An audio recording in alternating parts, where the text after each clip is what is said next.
እንኳን ለጻድቁ አባታችን ለአቡነ ተክለ ሃይማኖት ወርሃዊ መታሰቢያ በዓል በሰላም በጤናና በፍቅር አደረሳችሁ አደረሰን። ሕዝበ ክርስቲያን በስመ አብ ወወልድ ወመንፈስ ቅዱስ አሐዱ አምላክ አሜን። የጻድቁ አባታችን የአቡነ ተክለ ሃይማኖትን ወርሃዊ መታሰቢያ በዓል በማስመልከት በደብረ ሊባኖስ ገዳም የታተመው ገድላቸው ላይ በዕለተ ዓርብ የሚጸለየውን የገድላቸውን ክፍል አሁን ማንበብ መጸለይ እንጀምራለን። አንድ አምላክ በሚሆን በአብ በወልድ በመንፈስ ቅዱስ ስም አሜን።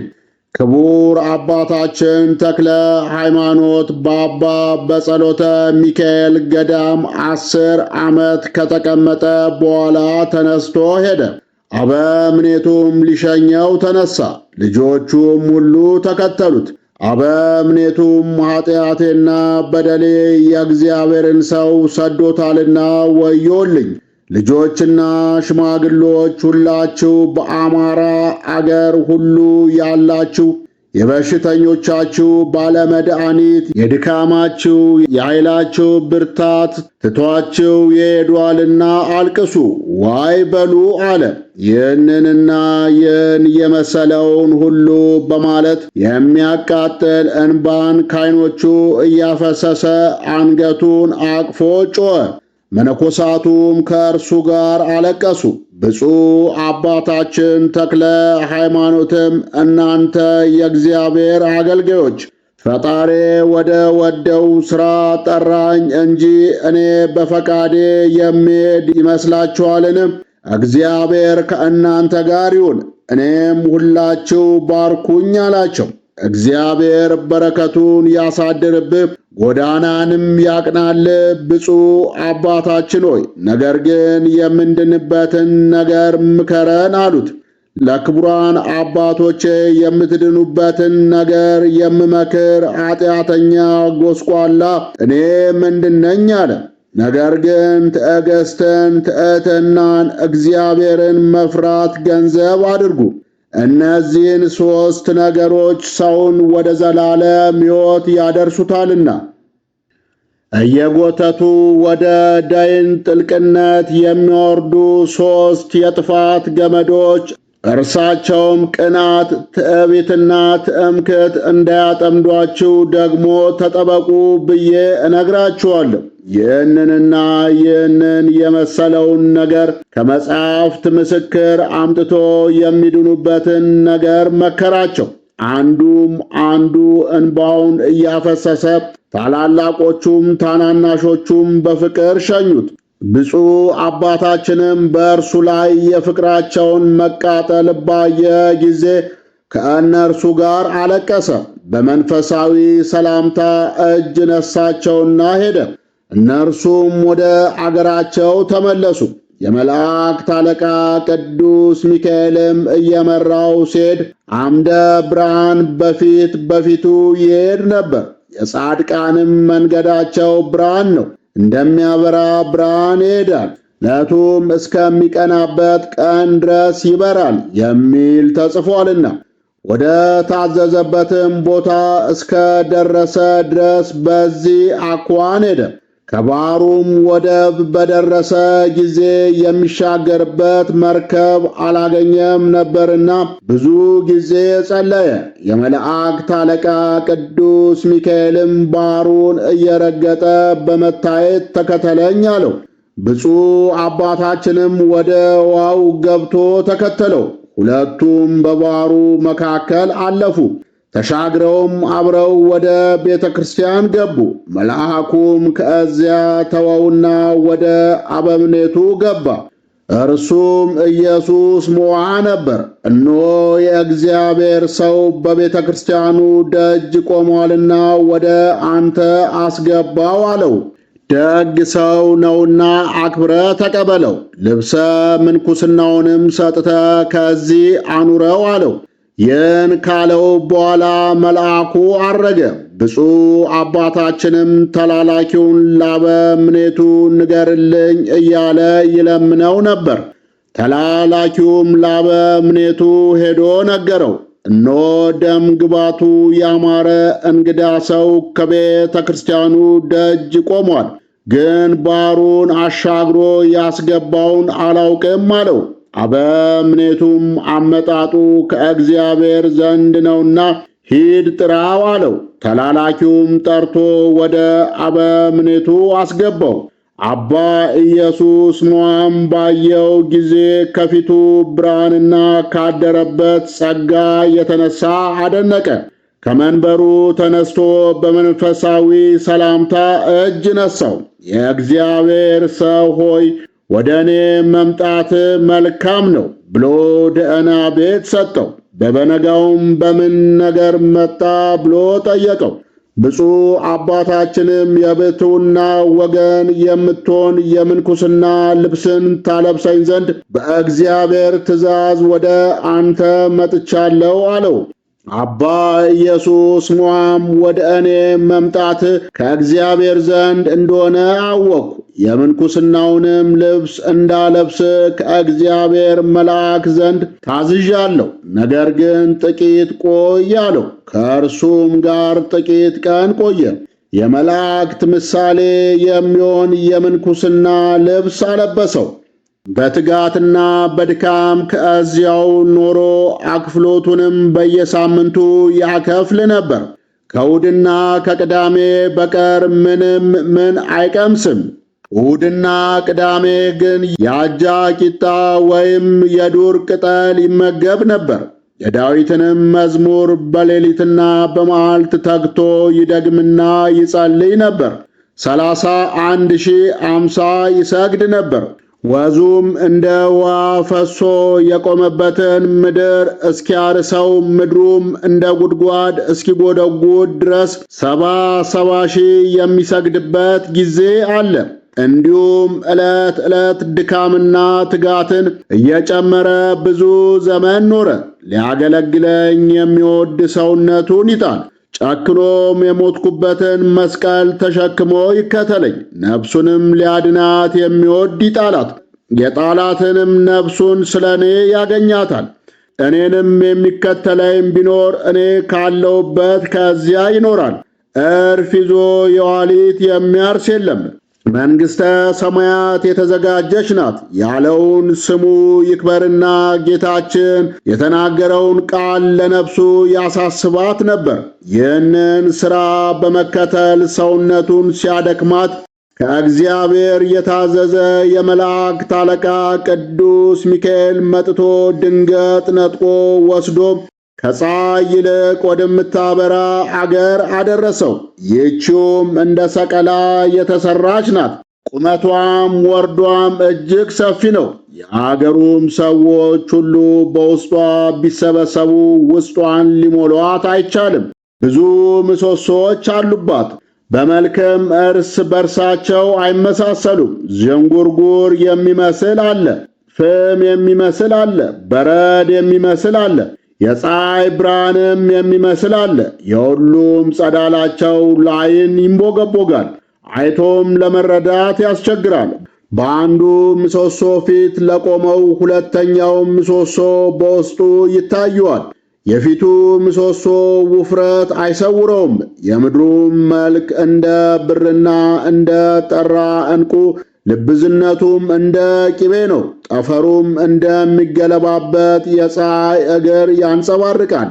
ብፁዕ አባታችንም እንዲህ አለ።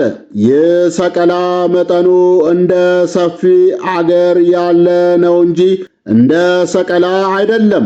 ሁለንተናው እንደ እሳት ይነዳል። እንደ እሳት ነው ብዬም ብናገር እርሱን በማየት ሰውነትን የሚያለመልም የሚያድን ነው እንጂ የሚያቃጥል አይደለም። እያደነኩም በቤቱ መካከል ደረስኩ። የተዘጋጁትንም ዙፋኖች አየው። የመካከለኛውም አንዱ ዙፋን ከሌሎች ይበልጣል። መልኩም እጅግ የተዋበ ነው። በግራና በቀኝ ያሉት ዙፋኖች ከእርሱ ጥቂት ቢያንሱም መልካቸው ግን የሁሉም የተዋበ ነው። እንደ ቀስተ ደመና ያሸበረቁ ናቸው። በዚህም በመካከለኛው ዙፋን ላይ የእሳት ልሳኖች ያሉበት የሚያንጸባርቅ የብርሃን ልብስ ተቀምጦበታል። ቅድመ ዓለም የነበረ ዓለምን አሳልፎ የሚኖር አብን እናመስግነው። ቅድመ ዓለም የነበረ ዓለምን አሳልፎ የሚኖር ወልድን እናመስግነው። ቅድመ ዓለም የነበረ ዓለምን አሳልፎ የሚኖር መንፈስ ቅዱስን እናመስግነው ይል ነበር። በብርሃኑም ልክ በስተቀኝ 7 አክሊሎች አሉ። የሰባቱም አክሊሎች ኅብራቸው አይመሳሰልም። አብሮኝ ያለውንም መልአክ ይህን ቤት ከማየት የተነሳ ፍርሃት በልቤ አደረብኝ አልሁት። የቤቱን ነገር ልነግርህ እኔ ተልኬአለሁ፣ አትፍራ አለኝ። ይህንንም ባለኝ ጊዜ ፍርሃት ከኔ ራቀ፣ በቃሉም አጸናኝ።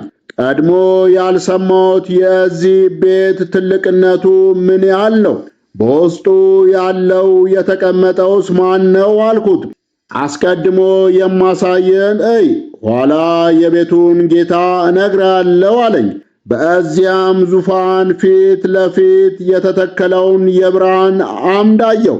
የብዙ ሰዎች ስም ተጽፎበት ነበርና ጌታዬ፣ እነዚህ ምንድን ናቸው?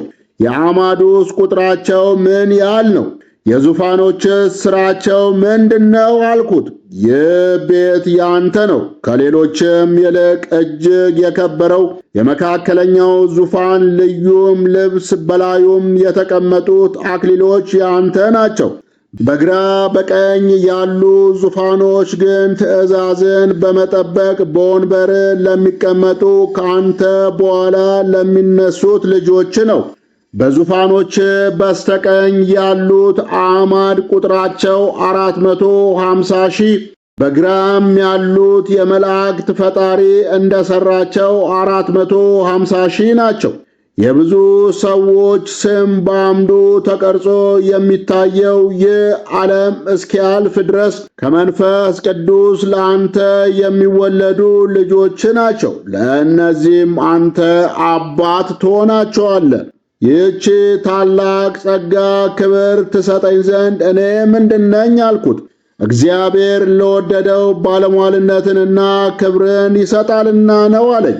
ከዚህ በኋላ ወደ ሰማይ አውጥቶ ከመጋረጃው ውስጥ አስገብቶ ከቅድስት ሥላሴ ዙፋን ፊት ለፊት አቆመኝና ሰገድኩለት። ከዚያም አስቀድሞ በማላውቀው በሌላ ምስጋና አመሰገንኩት። ተክለ ሃይማኖት ክፍል ከ24ቱ ካህናቶቼ ጋር ይሁን የሚል ቃል ከዙፋኑ ውስጥ ወጣ። የወርቅ ጽና አምጥተው ሰጡኝና ከእነርሱ ጋር በአንድነት አጠንኩ። ምስጋናዬ ከምስጋናቸው ጋር፣ ልብሴም እንደ ልብሳቸው ሆነ። ፈጣሬን በሦስትነቱ ተገልጾ አየሁት። እንደወደድከኝ እወድሃለሁ፣ እንዳከበርከኝም አከብራለሁ። ስምንም ልዑል ክቡር አደርገዋለሁ። በጸሎትም የሚታመን ሰው ሁሉ ስለ አንተ ይድናል። መታሰቢያን እንደቻለው ያደረገ እኔ በሰማይና በምድር አከብረዋለሁ፣ በአንተ ክብር እንዲከብር አደርገዋለሁ ብዬ እነግራለሁ። ጭንቅ መከራ ያገኘውም ቢሆን በስምህ ቢጠራኝ እኔ ከጭንቀቱ ሁሉ አድነዋለሁ። በቤተ ክርስቲያንም ለሚያገለግለው ከ7ቱ መላእክት አለቆች ጋር መቆምን እኔ እከፍለዋለሁ። የገድል መጽሐፍ በተነበበበት ስምም በተጠራበት ቦታ ለዘላለም ይቅርታዬና ቸርነቴ በዚያ ይኖራል አለኝ። አመሰገንኩት፣ ሰገድኩለትም። በሥራዬ ሳይሆን በፈቃድ ይህንን ሁሉ ለሰጠኝ አቤቱ ለአንተ ክብር ምስጋና ይገባል አልኩት። ከዚህ በኋላም መልአኩ ወደ ቀደመ መኖሪያዬ መለሰኝ አለ። ብፁዕ አባታችን ይህንን አይቶ በሰማይ በሚኖር በፈጣሪው ፍቅር ልቡ እንደ እሳት ነደደ። ዘውትር የዳዊትን መዝሙር ሌሎችንም የነቢያትንና የሐዋርያትን መጽሐፍ ያነብ ነበር እንጂ ሌሊትና ቀን አይተኛም ነበር። እንደዚህ ሳለ የምንኩስናን ሥርዓት እንድታውቅ የከበሩ ገዳማትን ፈልግ እንጂ በአንድ ቦታ መኖር ላንተ ለምን ነው የሚል ሐሳብ በልቡ ተነሳሳ። ይህንን ሲያስብ ዘውትር ይጠብቀው የነበረ ብሩህ መልአክ በፊቱ ተገልጦ ተነስ፣ የወደድከውንም አድርግ አለው። ብፁዕ አባታችን ተክለ ሃይማኖት ቅዱስ ሆይ ወዴት እሄዳለሁ አለው። ወደ ትግራይ ምድር ሂድና ዳሞ ከሚባል ተራራ ውጣ። ስሙ ዮሐኒ የሚባለውን የከበረ ሰው በዚያ ታገኘዋለህ። አስኬማና ቆብን ከእርሱ እጅ ተቀበል። ተነስም እስክል ድረስ ከዚያው ቆይ አለው። ወደ መንፈሳዊ አባቱ ይኸውም አቡነ ኢየሱስ ሞዓ ነው። ሲነጋ ገስግሶ ሂዶ በልቦናው ያሰበውን ስለ አስኬማና ስለ ቆብ መቀበልን መልአክ እንዳለው ገለጠለት።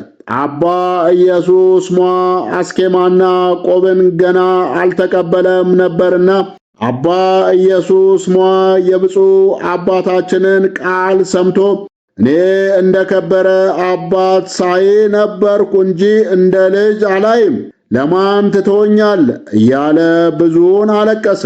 ወደ ገዳም ስለመሄድ ግን ነገር ደስ አሰኘኝ። ከዚያ ደርሰ አስኬማና ቆብን ተቀበል፣ ኋላ ለእኔ ትሰጠኛለህ፣ ልጄም ስትሆን አባት ትሆነኛለህ።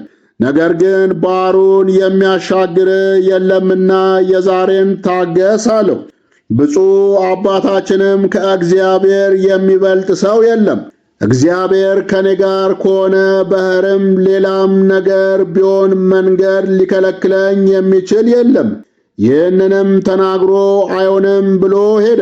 አበምኔቱም ሊሸኘው ተነሳና እስከ ባሕሩ ወደብ ድረስ አብረው ደረሱ። እነሆ የመላእክት አለቃ ቅዱስ ሚካኤልም በብፁዕ አባታችን ፊት ቆመና ተከተለኝ አለው። ወደ ባሕሩም ገብቶ ባሕሩን እንደ ደረቅ መሬት እየረገጠ ሲሄድ ብፁዕ አባታችንም ተከተለውና ባሕሩን አብረው ተሻገሩ። አባ ኢየሱስ ሞዓም አይቶ አቤቱ በቅዱሳኖች ላይ ሥራ ድንቅ ነው አለ። እግዚአብሔርንም እያመሰገነ ወደ ቤቱ ተመለሰ።